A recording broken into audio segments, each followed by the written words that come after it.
So what are my thoughts on Coinbase? What's going on, team? It's Ricky with Technical Solutions. Hope that you guys are all having an amazing Wednesday. And before I even start talking, to even see if you want to watch this video, I want to show you how I did today. So this was with $50,000 is how I started the day. I'm using E-Trade, and I'm going to explain why in the next series of videos. I'm pretty much going to be testing different brokers. A lot of you guys have been asking me for alternatives other than just the one that I was personally using, and I'm very excited to follow up with my opinion on the 4 different new trading platforms that I'm kind of testing things out on. But on Coinbase alone, Coinbase IPO'd. It opened up today. I think its original price was supposed to be $250. It opened at $381 a share. Congrats, right? Shot up very, very quickly. Hype was present to highs of $429.53 and then pulled on back all the way to lows of $310. That's a loss of over $100 from its overall highs on the day, of course, to that overall pullback. One of the things that I was personally looking out for is, first off, I don't trade IPOs. Of course, just because I don't do it doesn't mean that you shouldn't. But one of the things that I kind of took from Coinbase is they're clever people. I have never, at least in my opinion, have never seen so much hype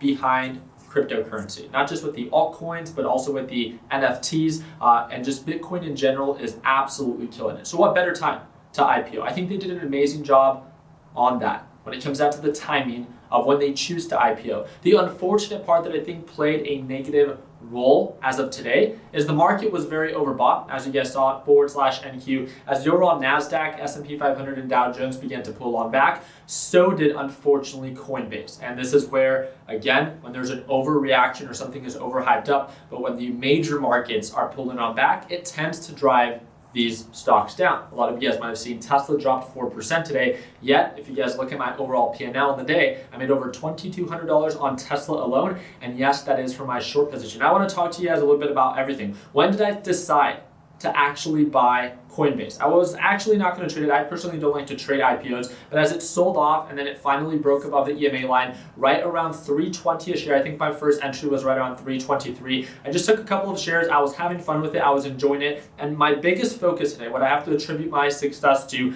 is simply not caring so much about buying at the lowest point, right? I didn't buy at 310, and not so much about selling at the highest point, right? I didn't sell at 429. And this is with all my trades, with Tesla as well. I solely focused on buying when it makes sense and not being afraid to sell. I wasn't so focused on exact limit orders. I was just doing my part in staying well balanced with my position size. So when I originally took a position on Coinbase, which is ticker symbol COIN, right? I only bought 10 shares. I really tried to have fun with it. And once we got confirmation of higher highs above the EMA line and it began to pick up, I think it hit highs of like 343 or something like that. At that point, I think I had like 80 shares or something like that. Again, in comparison to how I was trading just 1 or 2 weeks ago with over $1 million, it's a much more lighthearted trade. And what this allowed me to focus on, and again, this is just in my experience, is when I began to focus so much less on the dollar amount that I was investing in and the maximizing profits, and so much more focused on buying at confirmation, buying when it makes sense, and just locking in profits at any indication of a resistance. You're right, my trades were not perfect, right? I'm not a perfect trader, but the goal isn't to be perfect. It's working towards becoming as close to perfect as possible. And today I really enjoyed myself, not only because of the way that I approached the market with my attitude and my intention just to take light positions and to lock in profits right away, but also I took a short position, right? I talked about it in yesterday's video. A lot of you guys questioned why it was that I was taking a short position on Tesla. And the very simple answer is I would not have been surprised if Tesla pulled on back. And again, I'm never here to predict the future. No one can.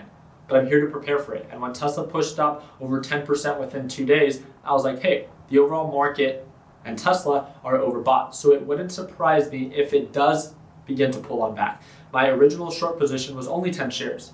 But then when Tesla really began to sell off, I really stepped on it, right? I went in with a little bit over, I think $50,000 or $60,000 in Tesla with my open short position, and I did pretty well with it. I made a little bit over $2,200 profit with a $50,000 to $60,000 position in Tesla, and this is while Tesla is down 4% on the day. Altogether, I cleared a little bit over $3,400. Again, not a perfect day, but a very enjoyable day, and it's so much less stressful when you're so much less focused about the exact dollar amount and so much more focused on waiting for confirmation, buying when it makes sense, and of course, not being afraid to lock in profits based off of FOMO or what if it continues to go up. I took it upon myself, again, with the initial intention to only take trades as a lesson learned. I'm not someone that proactively takes short positions. So the dollar amount that I was trading with was enough to feel like I have skin in the game, but not so much that it become an emotional mess. And it was only when I got confirmation of the overall NASDAQ market selling off and Tesla following as well, as Tesla was pulling on back, that I really began to go in a little bit more aggressive with my short position, but then I quickly covered my shorts and locked in profits. I don't plan to hold any of my positions overnight. I decided to lock in profits altogether. But as of right now, I do have a light position on Coin. And just depending on how it plays out, I'll keep you guys up to date on my Instagram. I'm excited for our live trading session tomorrow. If you guys want to tune on in, that's that second link in the description to see me trade live at market open. But other than that, just wanted to update you guys on my opinion, how I traded Coin, how I shorted Tesla today, and how I made a little bit over $3,400 profit on the day. I hope that I earned your thumbs up. Don't forget to subscribe to the YouTube channel, and we'll see you guys on the next one. Take it easy, team.